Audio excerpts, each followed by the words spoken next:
Welcome to Game Brigade. Today I am taking over the show and we're having a conversation. Okay. You said from the get-go, one of the things that you like to watch, some of the content you like the most, by the way, Brian from Game Brigade, in case you don't know him, some of the content you like the most is conversational-driven content. Pieces, yeah. Around the hobby, around the industry, around board gamers that either exist to play games, exist to have games. Yeah, or so we're meant to be going from here. Games. Today we're talking about the difference between a gamer and a collector. Both exist in our board game bubble. It's so unfair to put people in one of two places, because what if you have feet in both sides? Yeah, well, it's me. It's a conversation we're going to get down to the nuanced discussion as to whether or not where we fit, whether or not we are gamers or we are collectors. Okay. And we want to hear from you all, the audience. What does it actually take? Where's that fine line between being someone who's in the hobby to own the stuff versus being someone in the hobby who actually wants to play and experience the games? Yeah. And there's some weird crossover there. There's some nuance to the discussion we'll get into. But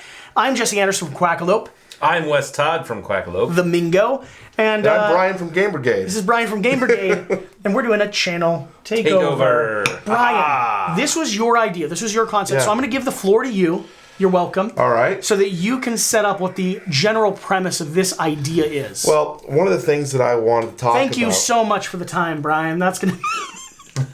And that's done. So glad that you could be My here role with us is today, done. Brian. Jesse, you're going to take it over. I'm going to go hang out over here. Please.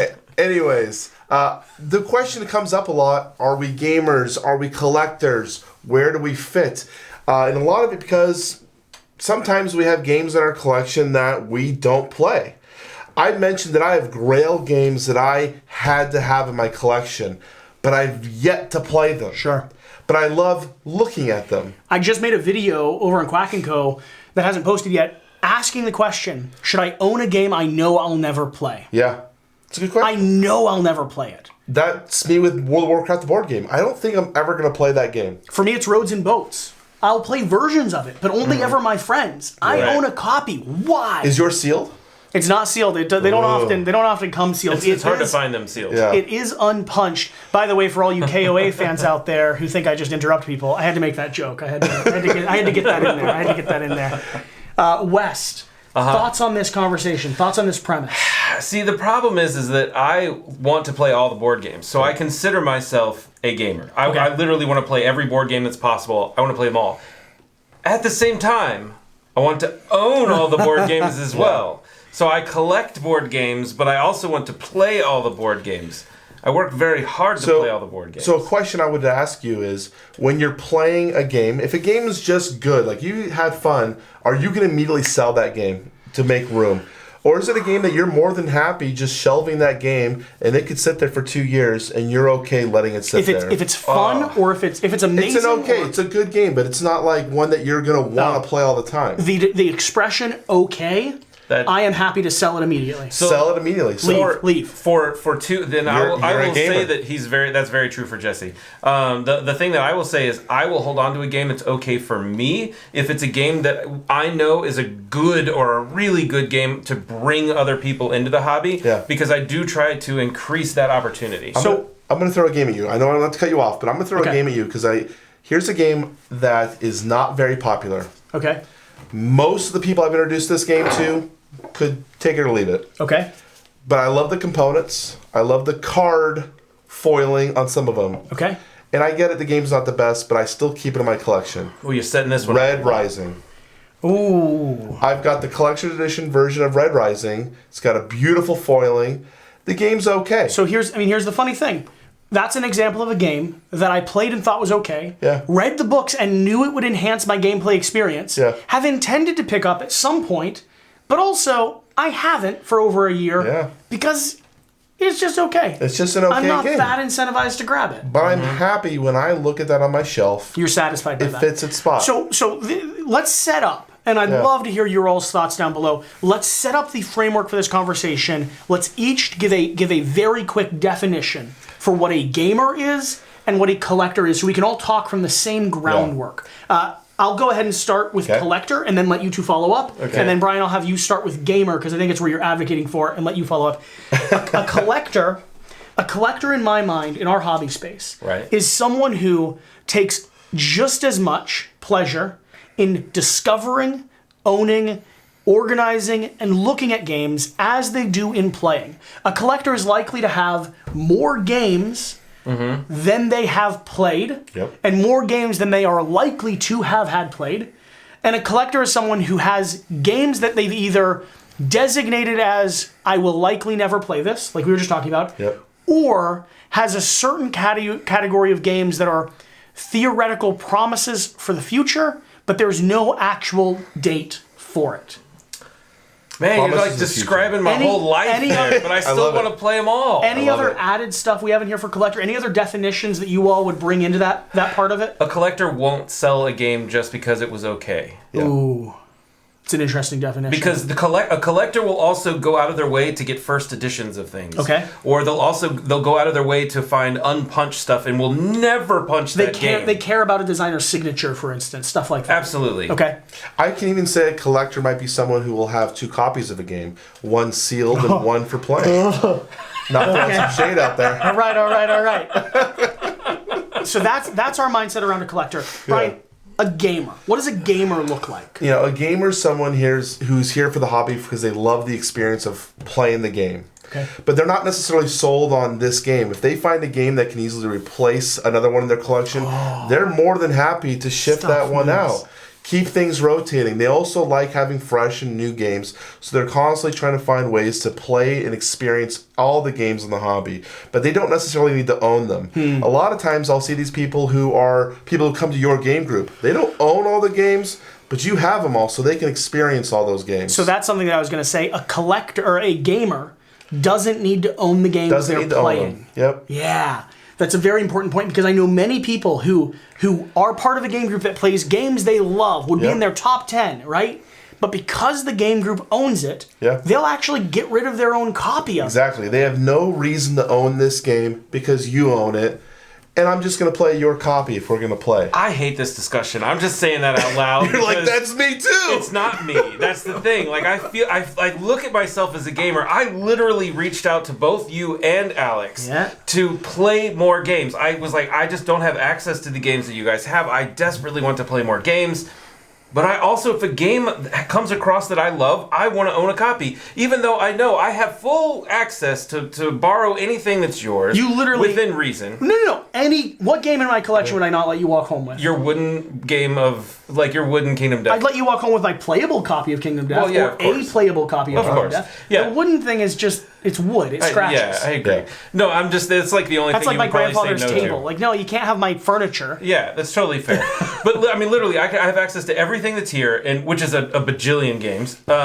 But if a game comes out that I really like or that I think is something that I need to have, like Battlestar Galactica. Yep. I want all of Battlestar Galactica. Wes not only got Battlestar Galactica for himself, but found an amazing deal of a in-shrink copy. Yeah. And decided to help me also own Battlestar Galactica. Really? Which I'm thrilled about. But the odds of me opening that copy... Never going to happen. Never. Extremely low. Because now I have it, and I've opened it, sleeved it, it's in an insert, it's going to be amazing. So we'll play your copy. Exactly. I wanted to point another point of a collector, because this is something I think is important to note, is someone who will back an all-in just because they have to have all the in. I will not back a project. It's not all in. I very rarely will back a project. I'll caveat that. Sometimes for the sake of channel coverage, I will back a project just to get the base box. Just to get the base box. But then I do regret in my gut not having everything. Oh, and yeah. I am already, when I back a project like that, I am not intending to keep it myself. I'm intending to cover it on the channel, and then I think it's moving on. Yeah. That's not money that's not actual money. So another great example, there was a copy of Glory to Rome that came up. It's one that I desperately want to own.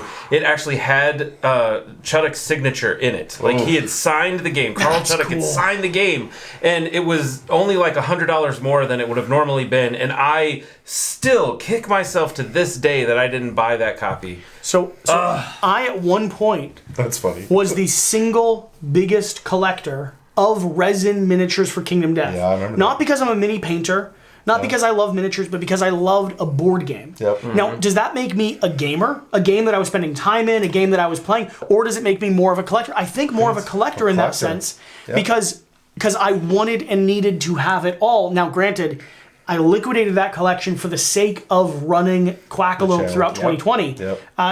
So does that make you a gamer then? Or a YouTuber. I mean, there's that too. But does a collector play their games? That's the real question. If you collect a game, you collect it to own it. You don't collect it to play it. And does a collector sleeve their games? I will play every game I own. Right. So I say that with caveats, knowing there's probably games I'm never going to play. Right. But that's because I don't know if I want to learn them.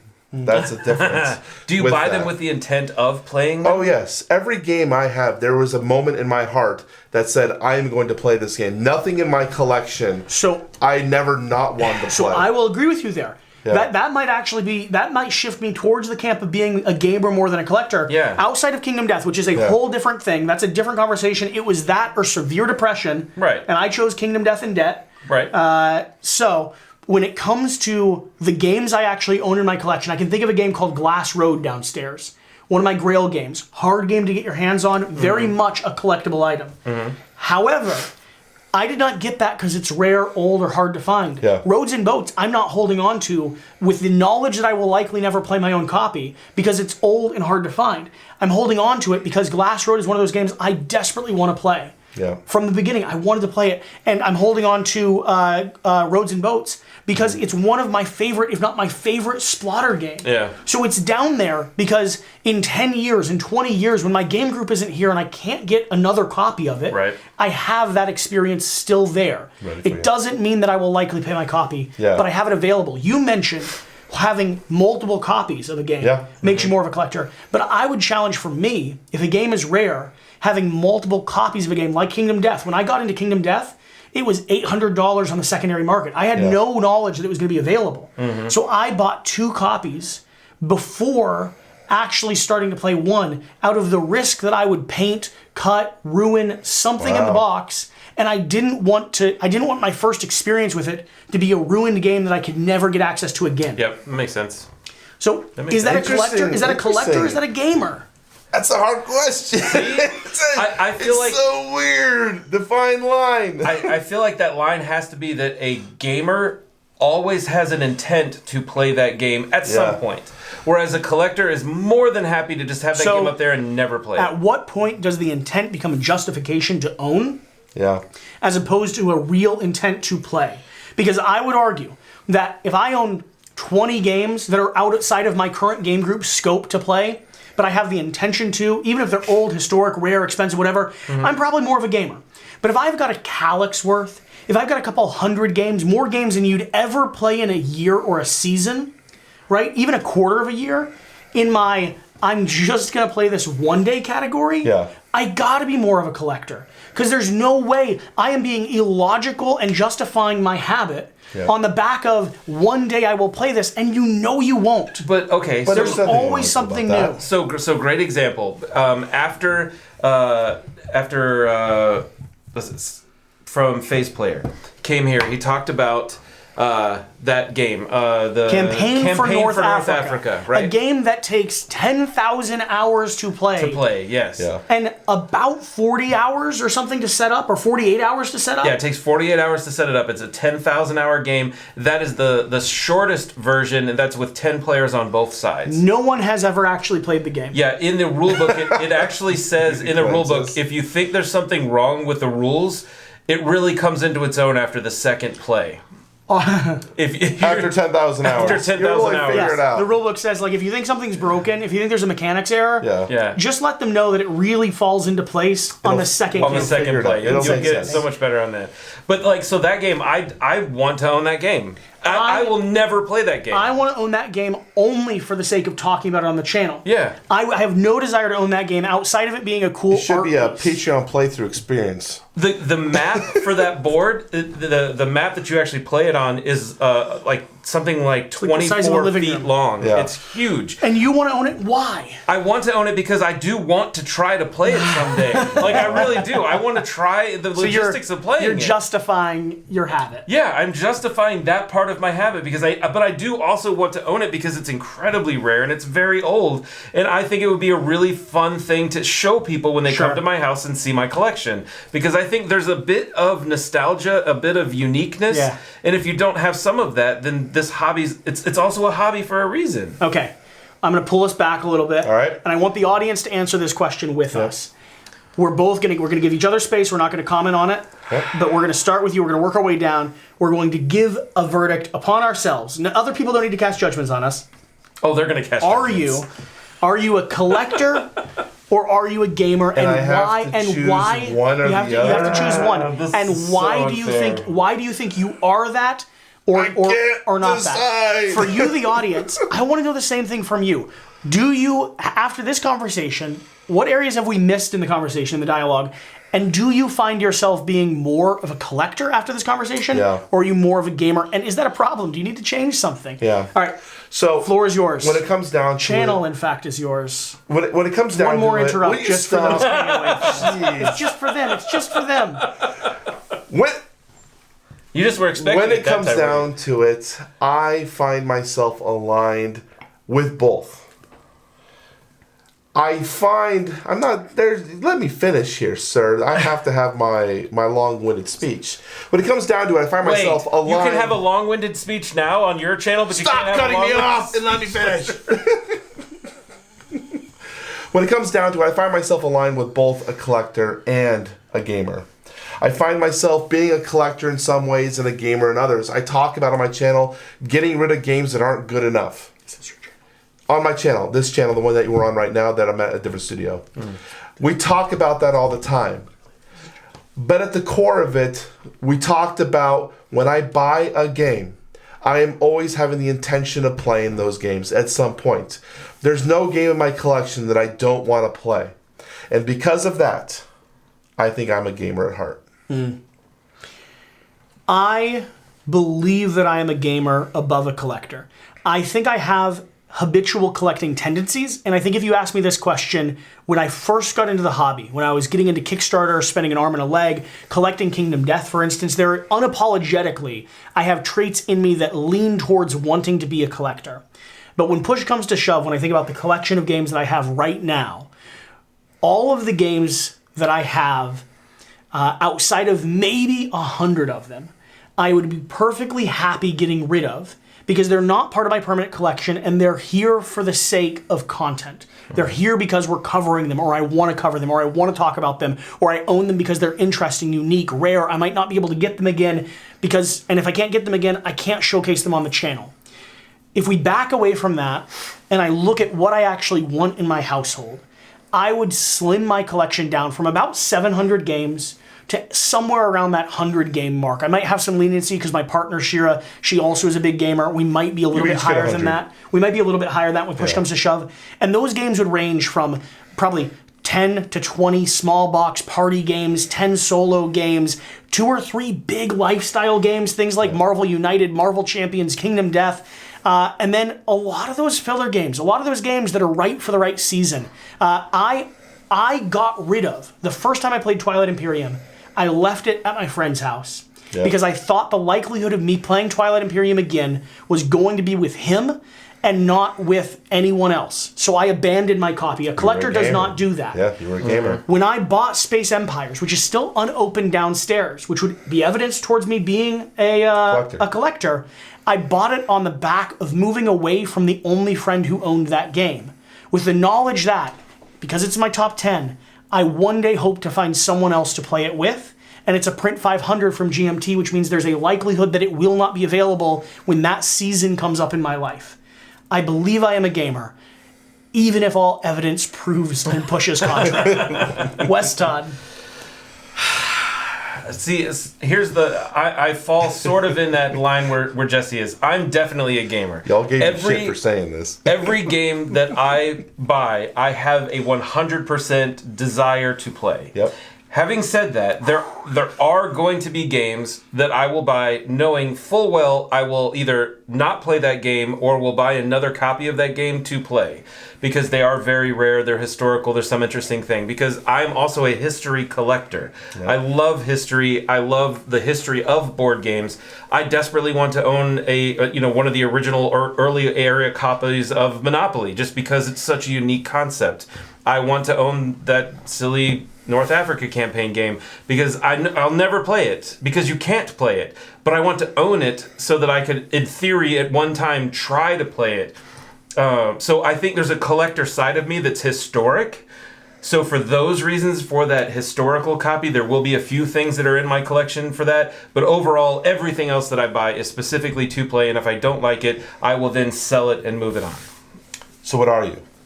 I'm a gamer. You're a gamer. Oh, there was a C at the front of that gamer statement. Yeah, I think there's more of a C there. I would argue, gamer. West, that you're the only person I know who would buy a German copy from Australia.